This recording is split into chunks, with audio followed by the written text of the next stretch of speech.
Bonjour, chers amis téléspectateurs.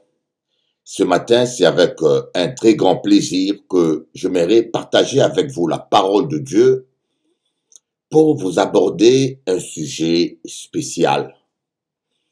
La délivrance, les désenvoûtements et la sorcellerie. C'est un sujet très important dont on ne parle pas très souvent dans nos églises. Je peux vous dire, vous ne pouvez pas vous imaginer le nombre de chrétiens qui ne sont pas délivrés. C'est vraiment choquant. Je pense que tout pasteur qui aime les brebis, tout pasteur qui aime vraiment les âmes, doivent se préoccuper de la délivrance de leurs fidèles. Mais malheureusement, c'est ce qui ne se passe pas aujourd'hui. Il y a certaines fédérations, je ne dis pas toutes, certaines fédérations des églises chrétiennes qui sont même contrôlées par la sorcellerie, par des satanistes. Et c'est la raison pour laquelle ces fédérations combattent tous les pasteurs qui font la délivrance. Tous les pasteurs qui font la délivrance aujourd'hui sont combattus.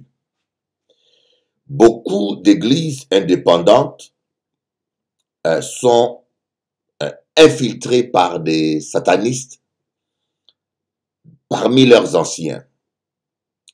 Dites-vous, celui qui aime le Saint-Esprit est de votre côté, bien sûr.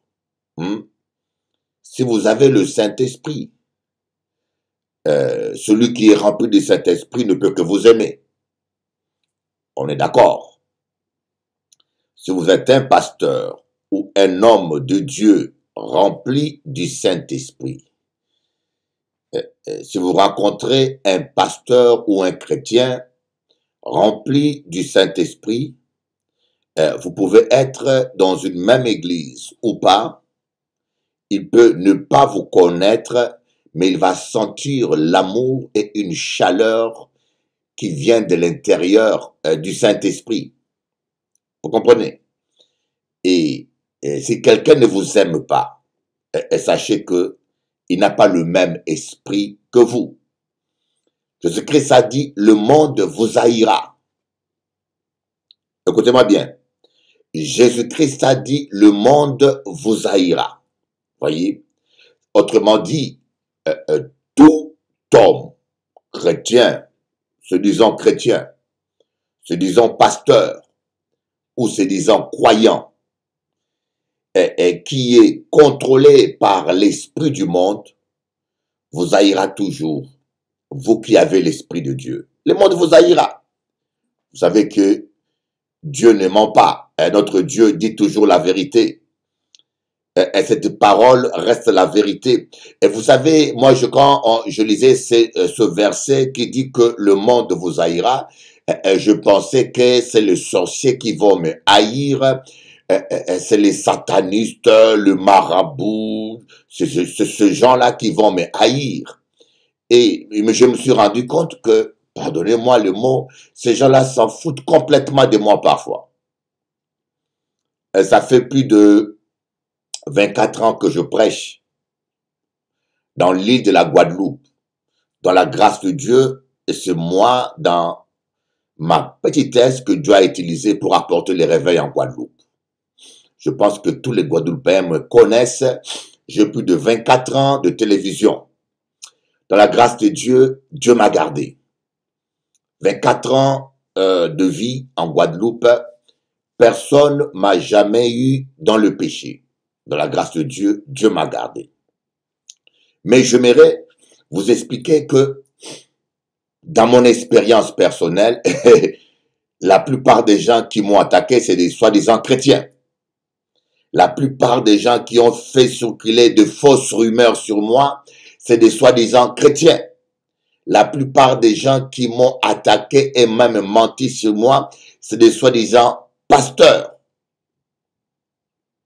Voyez, il y a quelques marabouts et sorciers qui m'ont attaqué, quelques-uns. Mais à comparer avec le nombre des pasteurs et des chrétiens qui me détestent, sans aucune explication, qui disent de mensonges sur moi, sans aucune preuve. Et c'est pour vous dire que la plupart des gens qui vont vous attaquer, ils sont dans l'église. Je vous l'ai dit, soyez prêts. Parce que la plupart de ceux que nous appelons chrétiens aujourd'hui, ce sont des gens qui sont contrôlés par des démons. Les gens qui ont le monde en eux, ils viennent à l'église, mais ils ont encore le monde en eux. Et quand je parle du monde, voyez, nous sommes dans le monde. La chemise, la veste que je mets, je ne crois pas que c'est un chrétien qui l'a fait, ça vient du monde. La chemise, mon salon, ça vient du monde, vous voyez. Je parle pas de ce monde matériel. Quand Jésus-Christ parle du monde, il parle du domaine du péché. Vous voyez, du domaine du péché. Parce que les chrétiens aujourd'hui, quand on devient religieux, on voit le monde partout. Hein. On voit le monde partout. Et puis on voit le péché là où il n'y a pas le péché. Et là où il y a le péché, on ne voit rien. Malheureusement. Vous voyez? Alors la première chose que j'aimerais vous dire, toute personne conduite par l'Esprit de Dieu ne peut pas combattre quelqu'un qui combat les démons. On est d'accord? Toute église, tout ministère qui combat les gens qui ont le feu, les gens qui marchent par l'Esprit, quels que soient les prétextes qu'ils donnent, sachez qu'ils sont contrôlés, ils sont infiltrés et contrôlés par des satanistes. Là, je te parle par expérience parce qu'aujourd'hui, nous avons des fédérations entières, des églises soi-disant de plein évangile où on chasse pas les démons. On vous invite, pasteur, et quand vous commencez à chasser les démons, on vous chasse. Ces gens, au lieu de chasser ceux qui chassent, de chasser les démons, ils chassent ceux qui chassent les démons. Je ne sais pas pourquoi. Mais la Bible dit que le Fils de l'homme est apparu pour détruire les œuvres du diable. Jésus, partout où il allait, il ne faisait que cela, chasser les démons. Jésus-Christ, partout où il allait, il ne faisait que cela, chasser les démons. Malheureusement, nous aujourd'hui, nous ne faisons pas ce travail et les gens aujourd'hui font le contraire. Les ministères de délivrance sont très, très combattus. Et je peux vous dire, très, très combattus. Ça fait maintenant 4 ans que je suis à Paris. Je vous dis, ça fait 4 ans que je suis à Paris. Je vous dis pas le nombre des chrétiens qui viennent des grandes églises et qui n'ont jamais été délivrés, qui ne sont jamais délivrés, dont on s'en occupe même pas. Il y a un grand travail. Il y a un grand travail, il y a un grand travail, il y a un grand travail énorme, inimaginable à faire. Mais Dieu soit béni, parce que le Saint-Esprit de Dieu agit, comme on dit, à la captivité, pour ceux qui sont destinés à la captivité, vous voyez. Et l'ange dit, c'est ça la parole de la persévérance.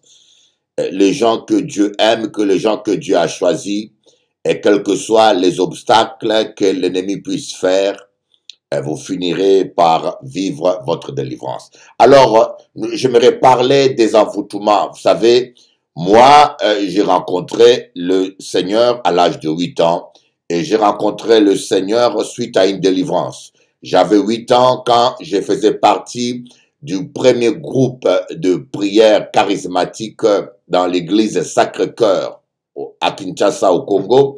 Et là, j'ai assisté à une délivrance faite par une sœur catholique qu'on appelait Sœur Mikiti.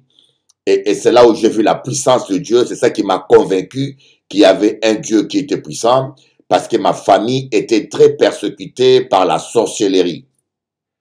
C'est comme ça que j'ai moi-même tout seul jeté les gris-gris et les talismans de ma mère et je les ai mis sous une pierre. Je les ai cachés. Lorsque ma mère me demandait où sont tes gris-gris, je courais vite, je les remettais et je lui montrais.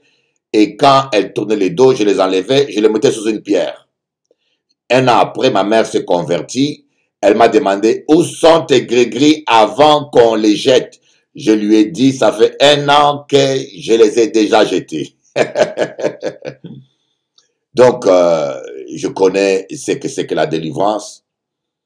Mais le problème que je vous reproche à vous, mes amis pasteurs, quand vous ne connaissez pas quelque chose, soyez pas prétentieux, apprenez. Je vous l'ai dit. Voyez, je vous dis une chose. Nous les pasteurs, vous les pasteurs, nous prêchons la délivrance, nous prêchons la repentance. Nous savons montrer les doigts aux brebis, change ça, répands-toi. On est dur avec les brebis. Nous savons bien faire des remarques aux brebis, corriger les brebis. Mais les pasteurs, j'ai constaté, vous n'acceptez aucune remarque. Les pasteurs, aujourd'hui, une bonne partie sont devenus orgueilleux et têtus. Je vous l'ai dit, moi, je suis apôtre de la grâce du Seigneur. J'ai formé des pasteurs de 3 générations différentes. Maintenant, je suis à la 4e génération. Voyez, dans la grâce de Dieu, j'ai plus de 30 ans de ministère. Je dis 30 ans, un peu plus, voilà. Mais je vous dis, s'il y a des gens qui sont têtus et susceptibles, c'est les pasteurs. Voyez, quand on vous invite dans une église, vous n'avez rien à dire au pasteur, même s'il fait des choses mal. Quand vous le faites une remarque, vous voulez le corriger, mais vous avez un problème. Et le vrai problème, c'est que beaucoup de pasteurs, vous ne connaissez pas la délivrance, vous n'avez pas été formés. Tout le monde apprend, nous sommes d'accord. Je ne vous reproche pas de ne pas savoir faire les délivrances. Mais ce que je vous reproche, c'est d'être prétentieux, de prétendre connaître quand vous ne connaissez pas. Et le pire, c'est que vous ne cherchez même pas à connaître. Vous ne consultez pas les aînés. Vous ne consultez pas les aînés qui ont l'expérience pour être formés. Moi, je vous donnerai l'exemple d'un homme de Dieu qui m'a vraiment impressionné. C'est le pasteur Chanteau de Tampan. Je vous l'ai dit. J'ai vu des gens humbles, mais cet homme-là, il a la qualité, le cœur d'un homme de Dieu. Il faut que nous parlons du bien des gens, vous voyez, on parle beaucoup des défauts, mais quand il y a des gens qui sont bons, il faut le dire. Le pasteur Chanteau, c'est un ami à moi, et je parle bien de lui, non pas parce qu'il est mon ami, mais parce que c'est quelqu'un, voilà un vrai homme de Dieu dans lequel je trouvais un caractère de Christ. Malheureusement, nous sommes dépouillés de nous-mêmes avec l'âge. Quand on est jeune, on est prétentieux, on se croit fort, on se croit au-dessus de tout, mais avec l'âge, avec le coût de la vie, avec les brisements, on devient humble et on se rend compte que on n'est pas aussi fort que ça, c'est Christ qui est fort en nous. Voilà pourquoi je vous parle du pasteur Chanteau, plutôt l'apôtre Chanteau, parce que c'est un apôtre. Parce qu'un jour, il m'a appelé pour me poser une question sur la délivrance. J'étais dans mon hôtel, il m'a posé une question. Je trouvais ça tellement humble. Il dit, voilà au moins un qui consulte, qui veut apprendre. Je trouvais ça tellement humble parce que le monsieur a des années dans le ministère, mais il pose une question, mais je trouve rarement de jeunes ministres, de jeunes pasteurs capables de s'humilier pour poser une question. Mais je dis, mais voilà pourquoi le peuple de Dieu souffre à cause de vous, pasteur. Je dis bien à cause de toi. à cause de toi, de ton orgueil. Quand on ne connaît pas, on apprend. On apprend, mon ami. Nous devons aider le peuple de Dieu. Nous devons aider le peuple de Dieu. Alors, oh, il y a tellement de quoi dire sur la délivrance. Et vous voyez là, je n'ai rien préparé. Je n'ai même pas besoin de préparer. Dans la grâce de Dieu, je vous dis, mes émissions que je passe sur Télé Anti, je n'ai jamais le temps de les préparer. Parce que j'ai plus de 30 ans d'expérience dans le ministère. Dans la grâce de Dieu, si vous allez sur YouTube, vous allez voir plus de 1000 vidéos. 1000 vidéos, je dis bien 1000 vidéos, dont la moitié, plus de 500 vidéos d'enseignement. Donc pour enseigner, dans la grâce de Dieu, j'ai plus besoin de préparer, mais de prier, oui. Mais dans la grâce de Dieu, toujours, vous savez, je ne prépare pas quand je n'ai pas le temps. Et là, Dieu m'assiste. Voilà, jeune pasteur, j'aimerais vous dire, Dieu n'est pas contre la préparation, hein. Vous voyez, quand j'ai le temps de préparer, je prépare. Surtout dans la prière. Mais quand je n'ai pas le temps, je fonce par la foi, j'ouvre ma bouche et l'Esprit dit ce qu'il a à dire. Donc, le premier problème que nous avons dans nos églises, c'est nous les hommes de Dieu. Beaucoup de pasteurs ne savent pas faire les délivrances, ils n'ont aucune expérience. Et puis, malheureusement, ce que vous appelez délivrance, c'est des manifestations de démons. Il y a différence entre une délivrance et manifestation.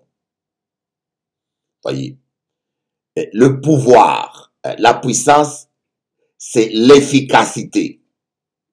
Je parle bien quand on parle de l'efficacité, on parle du résultat. Vous voyez, dans le match de football, il y a des équipes qui jouent bien, qui font traîner les ballons à gauche, à droite, mais qui ne sont pas efficaces devant le but. Finalement, ils perdent. Et c'est un peu ça. Quelqu'un vient à l'église avec des démons. Il faut que, après qu'il rentre délivré, ou bien qu'il rentre débarrassé de quelques démons, et après un certain temps, il doit être complètement délivré. Bon, mais si quelqu'un vient tout le temps avec les démons se manifestent durant la réunion, la personne tombe par terre, roule par terre, tourne à gauche, vomit dans la salle, les démons hurlent, et que après la réunion, il se relève. Après le culte ou la réunion ou la convention, il retourne comme cela. Et je ne sais pas qui voudra toute sa vie être livré au spectacle comme ça. Pasteur, entre nous, je ne sais pas qui voudra aller au culte tous les jours, bien habillé, bien maquillé, bien respectable, et rentrer à la maison comme une folle qui vient d'une bataille de l'Antiquité ou du Moyen-Âge. Mais, pasteur, il faut qu'on se mette à la place des brebis. Et j'ai dit, il y a trop de pasteurs qui aiment les spectacles. Il y a des pasteurs qui se préoccupent même pas de la délivrance des gens. Lui, ce qui l'intéresse, c'est le spectacle. Il veut faire le spectacle tous les dimanches. Mais revenons un peu. L'efficacité. On dit, ah, on a vécu une réunion puissante. Qu'est-ce que tu appelles, entre nous, pasteurs, chrétiens, qu'est-ce que vous appelez une réunion puissante? Une réunion où les démons se sont manifestés sans être chassés. C'est regrettable. Je dis bien, c'est regrettable. Si c'est ça que vous appelez la puissance de Dieu, c'est une honte. Hein? Vous appelez, ah, on a vécu une réunion puissante parce que les gens sont tombés partout, les démons se sont manifestés, ils ont hurlé dans la salle, ils ont fait le désordre, mais le résultat, les personnes n'ont pas été délivrées. Et à la prochaine réunion, c'est toujours les mêmes personnes. Et l'autre prochaine réunion, c'est toujours les mêmes personnes et ça continue. C'est ce que vous appelez la puissance de Dieu. Je suis désolé, moi j'appelle ça la distraction démoniaque. Notez ça bien, la distraction démoniaque. Vous voyez, les sujets que j'aborde, certaines choses que je dis, vous attendrez très peu de gens le dire. Et je sais que Dieu, dans sa grâce, m'a donné le prénom de Élie. Vous voyez, Élie, c'était... Un jour, Dieu m'a dit, est-ce que tu sais pourquoi je t'appelle Élie?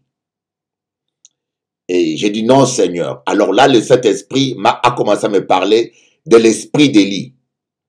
La première chose, Élie a été combattu par Jézabel. Vous voyez?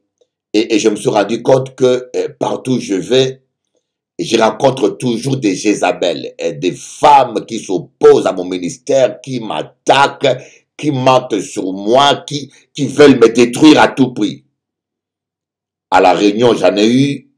À Paris, j'en ai eu. En Guadeloupe, j'en ai eu. En Martinique, toujours l'esprit de Jézabel. Dieu m'a dit, voilà pourquoi l'esprit de Jézabel t'attaque. Et puis, tu es Élie, parce que je t'appelle à dénoncer les prophètes des Baals. Tu dois dire la vérité. N'aie pas peur de les affronter seul. Et c'est vrai. Vous allez voir, mes messages sont durs et correctifs. J'attaque les systèmes religieux hypocrites. Je dénonce les pharisiens. Vous voyez Jean-Baptiste, il avait l'onction d'Élie. Il ne rigolait pas. Il a dit aux pharisiens, quand il a vu que le pharisien et les scribes venaient en grand nombre pour se faire baptiser, il leur a dit, race de vipères, qui vous a appris à fuir la colère à venir, race de vipères. Il ne rigolait pas, mes amis. Quand vous avez l'esprit d'Élie, vous n'allez pas rigoler avec les pharisiens et les scribes. Eh bien, parce que vous direz la vérité, et crois-moi, vous aurez des problèmes sérieux et graves. Vous aurez des problèmes sérieux et graves. Pendant que je vous prêche, en même temps, je suis en train de passer cette émission sur Facebook. Voyez, vous aurez des problèmes. Et Jean-Baptiste avait l'onction d'Élie. Et un jour, Hérode a fait l'erreur d'aller le voir avec son armée. Quand il arrive devant Jean-Baptiste, l'onction d'Élie saisit Jean-Baptiste. Jean-Baptiste va dire les 4 vérités à Hérode. Il a dit à Hérode, tu sors avec la femme de ton frère. Vous voyez? Et pour cela, bien sûr, l'esprit de Jézabel qui était dans la femme, dans Hérodias. Voyez, vous allez voir que les Élie ont toujours problème avec les Jézabel. L'esprit de Jézabel a poussé Hérodias à choisir la tête de Jean-Baptiste à la place de la moitié d'un royaume. Et je ne sais pas si vous pouvez comprendre l'énormité de ce scandale. Je ne sais pas si vous arrivez à comprendre ce que je vous dis. Quelqu'un qui préfère la moitié d'un royaume. On lui propose, qu'est-ce que tu veux? C'est comme si je vous dis, qu'est-ce que vous voulez, madame? Demande-moi tout ce que tu veux, 1 milliard, 2 milliards, je te le donnerai. Alors vous voyez, la dame dit, écoutez, je n'ai pas besoin de 1 milliard, 2 milliards ne m'intéressent pas, je veux la tête du bishop Élie. Voyez, c'est plus que scandaleux. Je vous dis bien, c'est plus qu'un scandale. C'est quelque chose qui dépasse la raison humaine. Comment une femme va préférer la tête d'un homme à la place de la moitié des royaumes? Parce qu'elle était démoniaque. C'est l'esprit de Jézabel qui était en elle. Vous savez, quand les démons saisissent les gens, mon Dieu, ils sont même prêts à sacrifier leur vie pourvu qu'ils te voient mourir. Vous vous rappelez des Juifs dans Actes des Apôtres qui ont juré de ne plus manger ni coucher avec leurs femmes jusqu'à ce qu'ils aient eu la tête de l'apôtre Paul. Vous vous rendez compte des gens qui disent, je ne mangerai plus, je toucherai plus à ma femme, ils ont juré jusqu'à ce qu'on ait pris la tête de l'apôtre.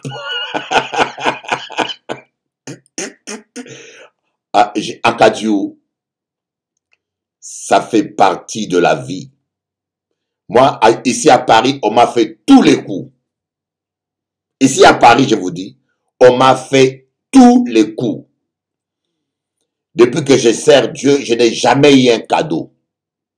Je vous dis devant Dieu, depuis que je sers Dieu, je n'ai jamais eu un coup de pouce. On m'a toujours massacré, bloqué, cassé. Je dis, Seigneur, qu'est-ce que j'ai fait dans ma vie? Il m'a dit, mon fils, c'est l'onction d'Élie. Quand vous avez l'onction d'Élie, vous ne pourrez pas vous taire. Vous allez dire toujours la vérité. Vous allez attaquer le mensonge. Vous allez dénoncer le système. Et pour cela, vous devez accepter que l'ennemi se défende. Ne te plains pas si l'ennemi te déteste. Voyez, même dans l'église, je vous dis bien, quiconque a l'esprit de Dieu vous aimera. Quiconque est rempli du Saint-Esprit vous aimera. Si quelqu'un vous déteste et cherche à vous détruire, comprenez simplement que ce n'est pas le Saint-Esprit qui est en lui. Regardez Jean-Baptiste. Dans le ventre de sa maman, lorsque Marie enceinte a croisé Élisabeth, Jean-Baptiste bébé a déjà reconnu Jésus.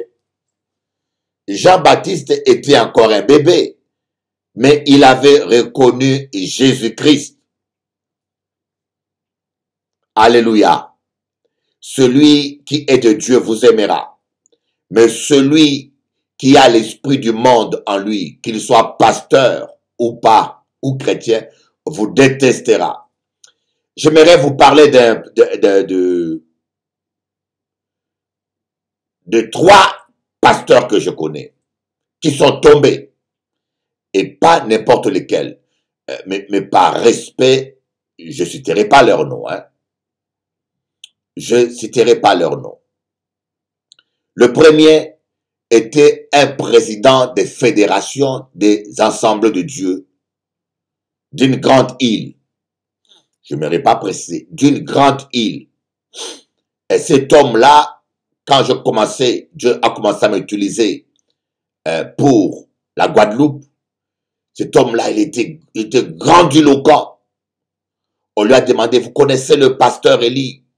Il dit, ah, ce monsieur-là, on n'a rien à voir avec lui. Ce monsieur-là, on ne sait pas d'où il vient.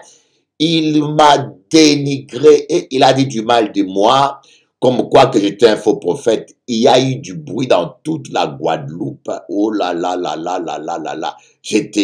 La radio RFO s'y est intéressée. La télévision RFO m'a convoqué pour cela. Mais il y a eu du bruit. Et un jour, je suis allé voir une de mes choristes. Je lui ai dit, écoute-moi ma sœur, dans un an, Dieu mettra la vie cachée de cet homme-là à nu. La sœur m'a dit, mais non, pasteur Élie, c'est pas possible. C'est pas, j'ai dit, écoutez, Dieu met un an, je te dis. Un an n'est pas passé, hein. Dieu a mis à nu sa vie. Il avait une maîtresse. Il avait une maîtresse. Il a été radié. Sa femme a demandé le divorce. Béni soit Dieu, il s'est repenti. Et maintenant, je crois qu'ils se sont réconciliés. Béni soit Dieu le Père. Dieu est amour. Vous voyez, des fois les gens, religieux ou pas, vont se poser à vous parce que vous êtes dans la vérité. N'en faites pas un problème. Le monde vous haïra. Tous ceux qui sont contrôlés par l'esprit du monde, ils vous haïront sans même savoir pourquoi ils vous haïssent. Deuxième cas,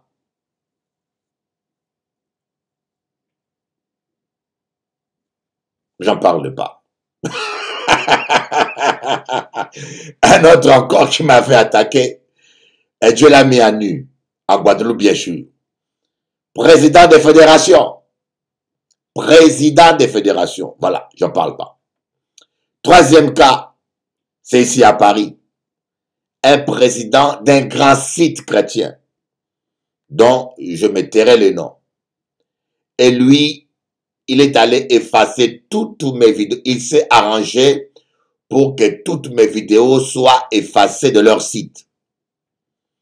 Donc, cette personne a décidé de tuer Bishop Eli médiatiquement. Vous savez, quand on efface vos vidéos de tous les sites chrétiens, de 2 plus grands sites chrétiens de la francophonie, quelque part ton ministère, on l'éteint. Mais aujourd'hui, Dieu a mis à nu sa vie. Il ne supportait pas mes prédications parce que sa vie était double. Il était pasteur, en même temps il avait une maîtresse. Vous voyez? Dites-vous, si les gens vous attaquent, il ne faut pas les en vouloir. C'est l'esprit du monde qui est en eux. Croyez-moi, quiconque est rempli de l'esprit de Dieu vous aimera. Croyez-moi, je vous le dis. Quiconque est rempli du Saint-Esprit, il vous aimera. Quiconque a l'esprit de Dieu vous reconnaîtra et vous aimera. Mais si quelqu'un vous combat, vous devez comprendre que il n'a pas le même esprit que vous. N'en faites pas un drame. N'en faites pas un drame. Bénissez simplement le Seigneur. Voilà un peu ce que je voulais partager avec vous. Je peux encore entamer le vrai sujet. L'envoûtement, la délivrance et la sorcellerie. Et j'aimerais en parler en même temps, en étant synchro avec les gens qui sont sur Facebook. On va essayer d'être synchro avec nos frères et sœurs qui sont sur Facebook, afin qu'eux aussi puissent bénéficier du même enseignement que vous, n'est-ce pas? Un enseignement, oui. Alors nous allons voir comment se passent les envoûtements, comment cela se passe. Je vais essayer un peu quand même de mettre de l'ordre dans mes idées parce que c'est un sujet qui est très, très, très énorme. Croyez-moi, il est très, très énorme.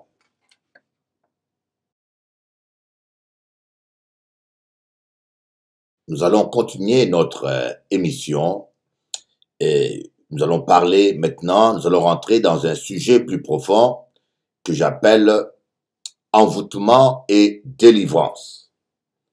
Nous allons d'abord parler c'est quoi un envoûtement.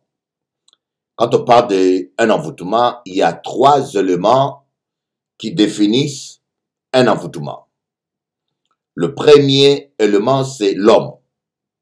L'envoûtement commence dès qu'un homme a la volonté de nuire à un autre homme. Voyez. Lorsque un homme a la volonté de nuire à un autre homme. Et l'envoûtement est constitué d'une volonté humaine de nuire à quelqu'un d'autre et avec une malédiction, un mauvais sort. On envoie un mauvais sort, une malédiction. Et puis, pour que les mauvais sorts soient exécutés, il faut un esprit mauvais, un démon ou un esprit de sorcellerie qui va exécuter la sentence. Et après, il y a la victime, qui est souvent un innocent ou quelqu'un de qui on veut se venger. Donc, j'aimerais d'abord que vous compreniez que l'envoûtement, ce sont des sentences, quoi, des malédictions. Malheureusement, des fois, ces sentences ne sont pas toujours prononcées par des ennemis. Et parfois, ces sentences sont prononcées par les gens de la famille. Des fois, c'est prononcé par des parents. Lorsqu'un père, dans la colère, il maudit son fils, il dit, toi, tu réussiras jamais. Vous voyez? C'est une malédiction que le père prononce dans la vie de son fils. Et dans l'avenir, nous allons voir le droit des sangs. Le droit des sangs, c'est quelque chose qui est très important, le droit des sangs. Vous voyez, c'est comme des maladies qui se contaminent seulement par contact sanguin. Vous voyez, le droit des sangs fait que le père a certains droits sur son fils devant le diable le père peut sacrifier son fils par le lien des sangs, plus la personne est proche de toi par le sang, plus le droit des sangs est puissant, plus la personne est proche de toi par le sang. Donc voilà pourquoi les gens sont envoûtés. Donc quand quelqu'un est envoûté, c'est qu'il y a un démon. Il y a un démon qui exécute. Un exemple, je connais une dame, dans sa famille il y a une malédiction. Toutes les filles, aussi belles qu'elles soient, ne se marient jamais. C'est un lien qui a été, une malédiction qui a été envoyée. Pourquoi? Parce que le père de leur mère, leur grand-père, était un homme marié à une femme. Et leur grand-mère a volé cet homme. Leur grand-mère a volé cet homme. Voyez? Elle a coupé, détruit un couple, il a pris la femme de le mari d'une autre femme. Et cette femme qui a perdu son mari a fait la sorcellerie et euh, a maudit la grand-mère qui avait volé le mari d'autrui. Et la malédiction est tombée sur tous les enfants. Alors, la grand-mère a fait des enfants, mais on va constater que dans toute la lignée, les filles, aussi belles qu'elles soient, ne se marient jamais. Elles vivent à concubinage, et même à concubinage, elles gardent aucun homme. Et je peux vous dire, de belles filles. Donc c'était une malédiction. Mais la mère de ce fille, un jour, elle s'est convertie. Elle a mené ses filles pour qu'on puisse prier pour elle. Voyez. Voilà un cas de malédiction, d'envoûtement qui tombe sur toute une famille. Un envoûtement peut concerner une personne en particulier. Un envoûtement peut concerner toute une famille. Et aussi un envoûtement peut concerner toute une nation. Lorsqu'on parle de l'envoûtement n'existe pas sans malédiction. L'envoûtement, c'est rien d'autre qu'une malédiction prononcée par quelqu'un. Et cette malédiction est exécutée par les démons. C'est comme Haïti, par exemple. Regardez Haïti, comment elle est maudite. Voyez, si vous dites que Haïti est béni, j'aimerais vous dire, à moins que vous soyez aveugle ou à moins que vous ne voulez pas voir la réalité. Voyez, mais Haïti a reconnu le vaudou comme une religion d'État. Et vous savez que le vaudou, c'est la sorcellerie, c'est des crimes, c'est le diable en personne. C'est un culte sataniste qui vient du Bénin. Mais Haïti a reconnu le vaudou comme religion de l'État. Et puis, à l'indépendance de Haïti, Haïti, c'est le premier pays noir indépendant. Pour leur indépendance, les Haïtiens avaient consacré leur pays à Satan. Ils ont sacrifié un cochon. Ils ont sacrifié un cochon dans leur cérémonie vaudou pour que Haïti soit libéré. Voyez, ils ont donné le pays à Satan. Et nous voyons aujourd'hui les résultats. Voyagez dans l'Amérique du Nord, l'Amérique centrale, l'Amérique du Sud, les Caraïbes, vous ne trouverez pas plus pauvre qu'Haïti.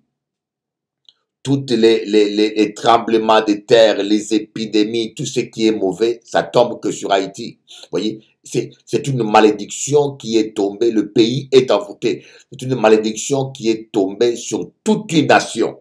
Vous voyez, donc il y a des envoûtements, de malédictions qui concernent toute une nation. Vous voyez.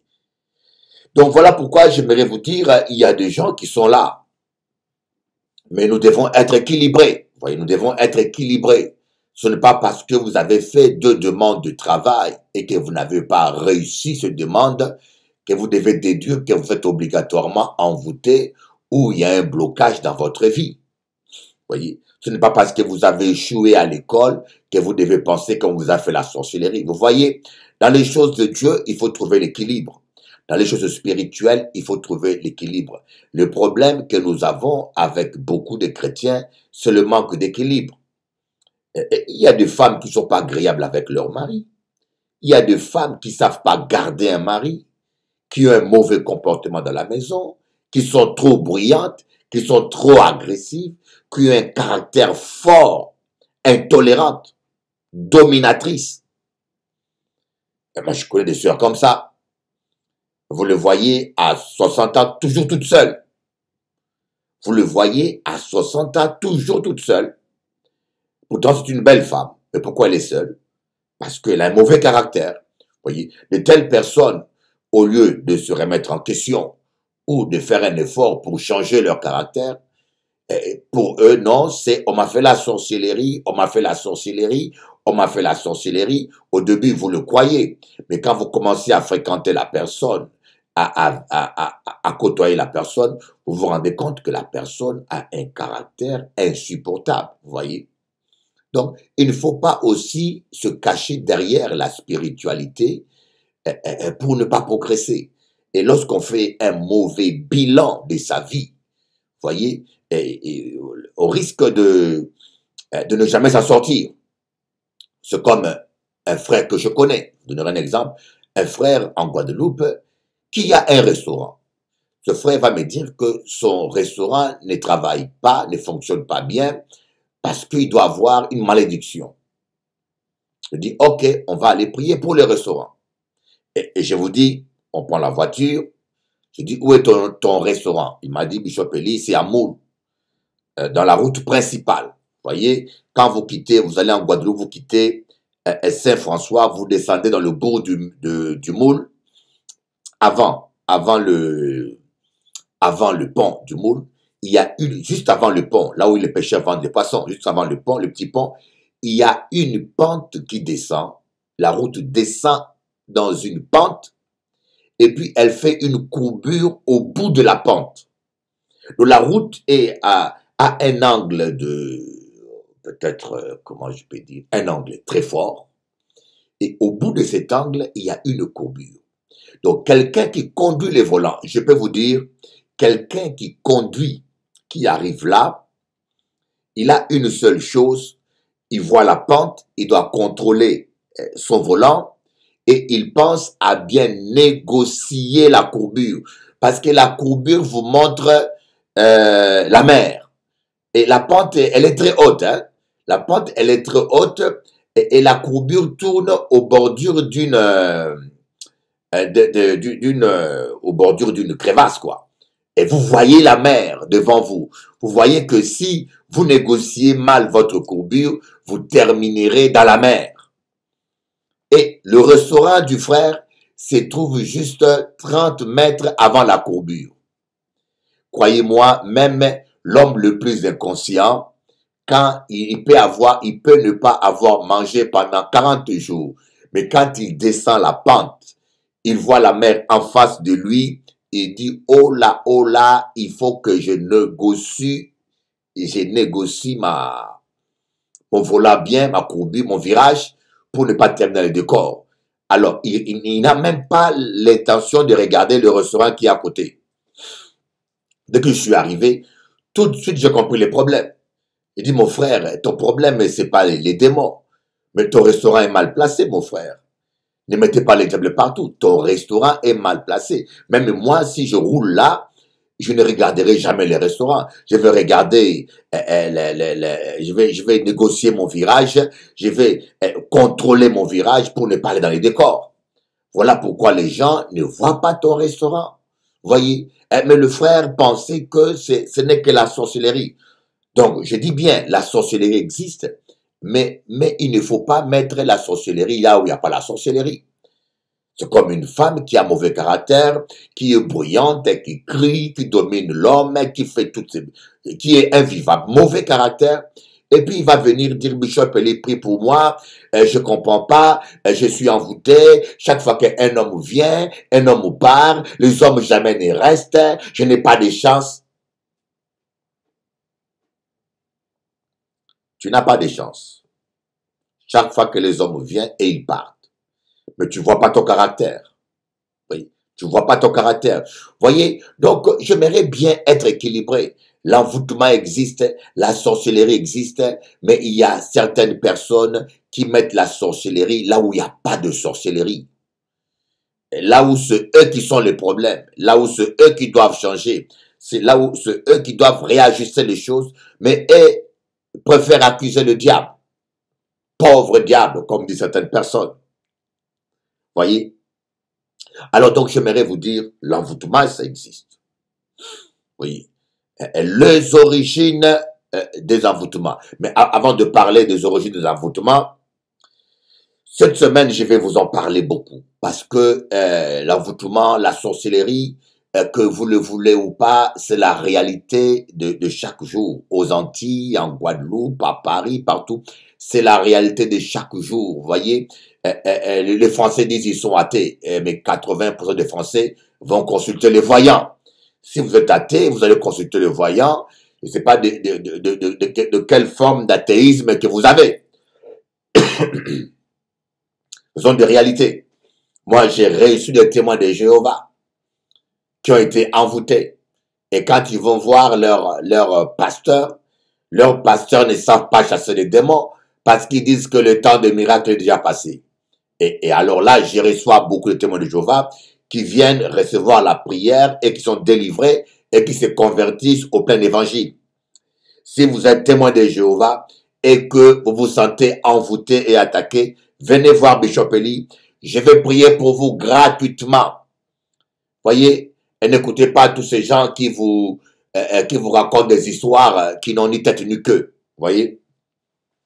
Alors, quelles sont les origines de l'envoûtement? L'envoûtement, c'est toujours un homme. Voyez.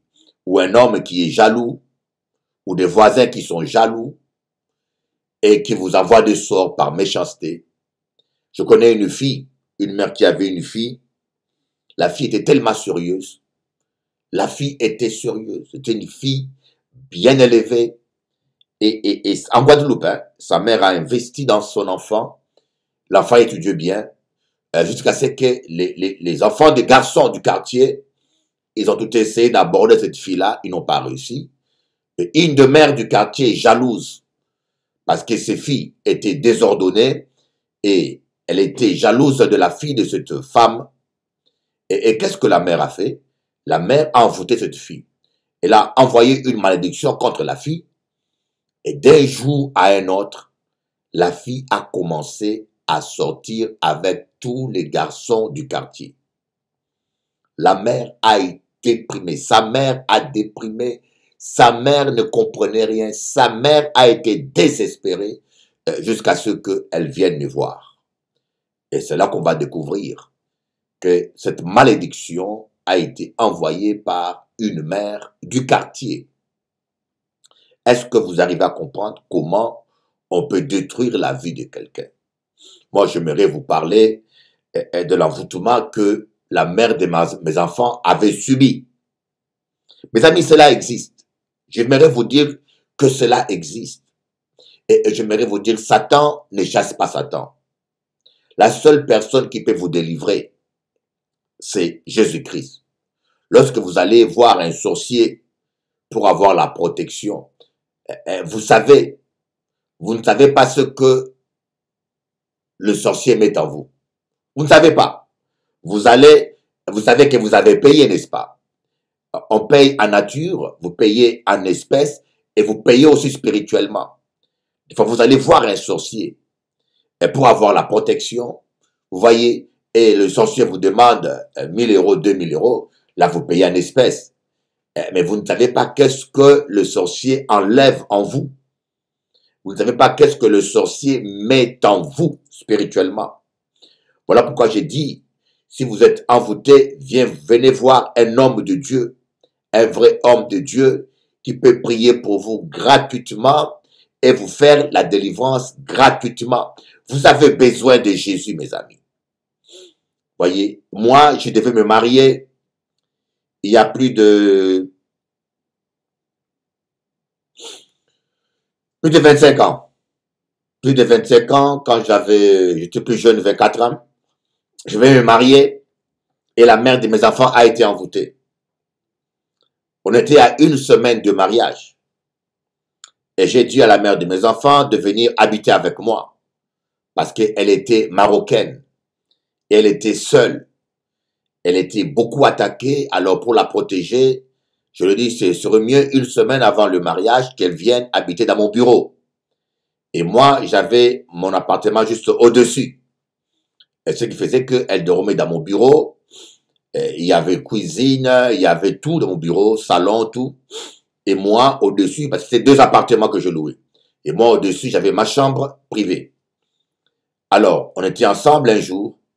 Une semaine avant le mariage, je constatais que elle devenait nerveuse, elle devenait agressive, elle me cherchait dispute et bagarre. Ce qui ne lui ressemblait pas du tout. Alors je lui ai dit, mais tu te rends pas compte que tu n'es plus la même personne. Il y a quelque chose qui ne va pas en toi. Heureusement que j'avais le discernement. Mais pour elle, tout allait bien. Elle dit, mais non, tout va bien, non. Je n'ai rien à me reprocher. J'ai dit, écoutez, il y a quelque chose qui ne va pas en toi. Tu vois pas que tu n'es plus toi-même. Ah non, pour elle, elle était normale. Vous savez, lorsque vous êtes envoûté, vous n'aurez pas l'impression que vous êtes envoûté. Vous allez seulement vous rendre compte que tout ne va pas bien, que tu es énervé sans explication. C'est comme une femme de Réunion, une réunionnaise, qui est dans l'océan Indien, vient de m'appeler ce matin. Elle m'a dit, Bishop Eli, j'ai mon mari, mais je comprends pas, j'ai des colères, je le supporte pas. Et cette femme a besoin de délivrance. Elle m'a dit, je ne comprends pas pourquoi est-ce que je supporte pas cet homme. Il est bien, il est correct. Je lui ai dit la vérité. Je lui ai dit, parce que tu es envoûté. Il y a une malédiction qui est sur toi pour que tu ne sois jamais marié, pour que tu ne réussisses jamais ta vie conjugale. Voilà pourquoi ces démons t'excitent à détester ton mari qui est un bon mari. Il te faut la délivrance. Il te faut la délivrance. Alors, j'ai dit à la mère de mes enfants, permets que je prie pour toi. Elle m'a dit oui. Dès que je lui ai imposé les mains, elle est tombée par terre. C'est un démon qui a commencé à se manifester. C'était un démon de folie. Un démon de folie, mes amis. Imaginez-vous, quelqu'un qui ne vous a rien fait de mal. Vous voulez le rendre fou ou folle. Est-ce que vous pouvez vous imaginer qu'est-ce que signifie rendre quelqu'un fou ou folle? Je ne sais pas si vous pouvez vous arriver à vous imaginer détruire la vie d'une personne comme ça. Quelqu'un qui ne vous a rien fait du tout du mal. Je dis bien, quelqu'un qui ne vous a rien fait du tout du mal, vous allez détruire sa vie. Oh, il y a des méchancetés. Il y a des méchancetés que j'arrive pas à comprendre. J'arrive pas à comprendre pourquoi il y a tant de méchanceté. Et je commence à faire la délivrance. C'est là que le Seigneur va nous révéler cette femme, une femme qui venait à l'église, qui se disait chrétienne. Voyez, faites attention à tous les gens que vous appelez chrétiens. Ce n'est pas tous ceux qui viennent à l'église qui sont des chrétiens. La dame est allée voir un sorcier, un sataniste. Ils ont sacrifié un taureau. Ils ont tué un taureau. Ils ont pris l'œil du taureau. Ils l'ont enterré en le perçant avec une aiguille. Ils l'ont enterré pour rendre la mère de mes enfants folle. Et cela commençait à marcher, bien sûr. Elle commençait à perdre la tête parce qu'elle me cherchait la bagarre tout le temps. Mais heureusement qu'il devait se marier avec un homme de Dieu qui connaît la délivrance. Mes amis, et supposons que je ne connaissais pas la délivrance, que j'étais un païen qui ignorait la puissance de Dieu. Elle serait devenue folle, le mariage n'aurait pas eu lieu, mais on n'aurait jamais su qu'est-ce qui s'est passé. Il y a plein de malheurs, plein de problèmes qui nous arrivent des fois, nous ne comprenons pas d'où cela vient.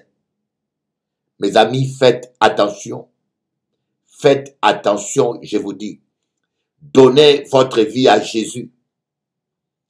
Ce que je peux vous dire de mien, donnez votre vie à Jésus. Donnez votre vie à Jésus. Jésus, elle ne vous demande pas de l'argent. Jésus, il est fait tout gratuitement. Et j'aimerais vous dire une chose. Pour connaître un homme de Dieu, distinguer un homme de Dieu des escrocs, un véritable homme de Dieu ne fait jamais payer. C'est là où on trouve la différence entre les escrocs et les hommes de Dieu. Jésus a dit, vous avez reçu gratuitement, donnez gratuitement. Je ne crois pas à tous ces charlatans et voleurs qui vendent la prière, qui disent donne-moi l'argent pour que je prie pour toi, ou bien qui disent qui vendent de l'huile sainte, ou qui vendent de l'eau, ou qui vendent des balais. Je ne crois pas à ces charlatans. Jésus a dit vous avez reçu gratuitement, donnez gratuitement. Pour moi, c'est un principe. Tout homme qui fait payer la prière n'est pas un homme de Dieu, ne marche pas avec le Saint-Esprit.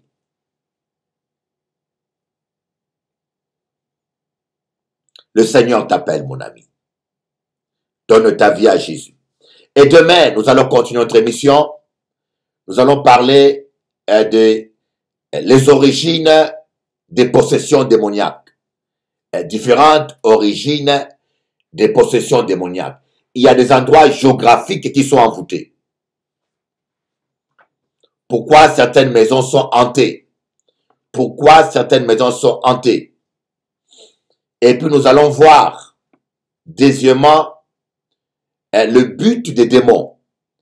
Lorsqu'un démon est dans un homme, quel est son objectif? Après, nous allons voir la problématique de délivrance dans les églises évangéliques. C'est le programme de la suite. Dans cette semaine, ne ratez pas. Et puis, nous allons aussi entamer un dernier sujet. Pourquoi certaines délivrances traînent? Pourquoi certaines délivrances traînent? Certaines délivrances traînent simplement parce que le démon est rebelle et têtu. C'est un combat à long terme. Et ça, c'est rare. Ça, c'est très rare. Ça existe, mais c'est rare. C'est 5% à 10% des cas. D'autres traînent parce que il y a un manque de pardon. Il y a des liens qui retiennent, qui bloquent la délivrance.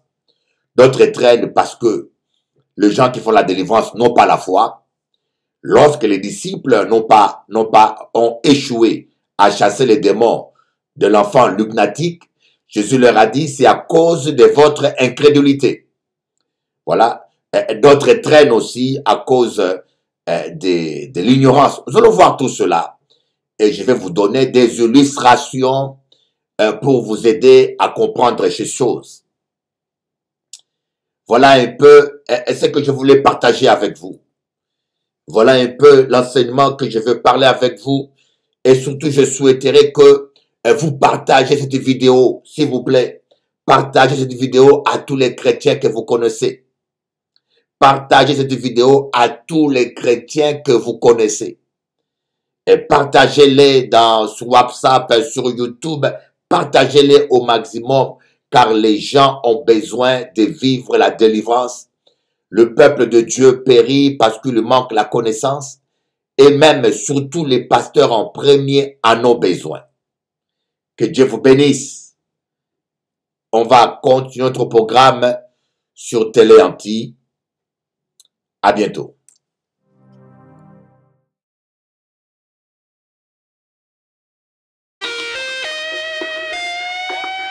Louez l'Éternel, peuple de Dieu. Louez l'Éternel dans toutes les circonstances. Louez-les en prison. Louez-les quand ça va bien. Louez-les quand ça ne va pas.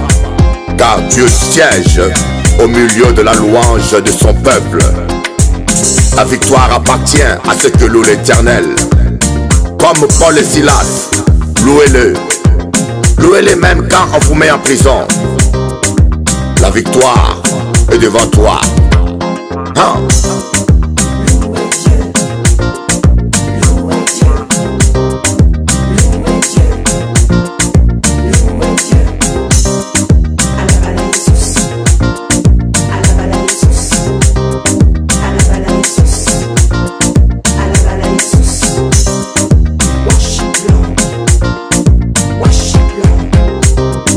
Worship mon âme, pourquoi gémis-tu sur moi? Loue l'Éternel, car il m'a fait tant de bien. Mes frères et sœurs, comprenez le secret de la louange. Lorsqu'on loue Dieu, c'est là que son onction descend. C'est là qu'il manifeste sa gloire. Et c'est là qu'il guérit son peuple. Louez l'Éternel des armées avec la harpe, avec la guitare. Louez Dieu. Louez Dieu. Louez Dieu. Louez Dieu. Alabala Jesus. Alabala Jesus. Alabala Jesus. Alabala Jesus. Worship Lord. Worship Lord. Worship Lord. Worship Lord. Oh bino basali na nzambe ya Congo.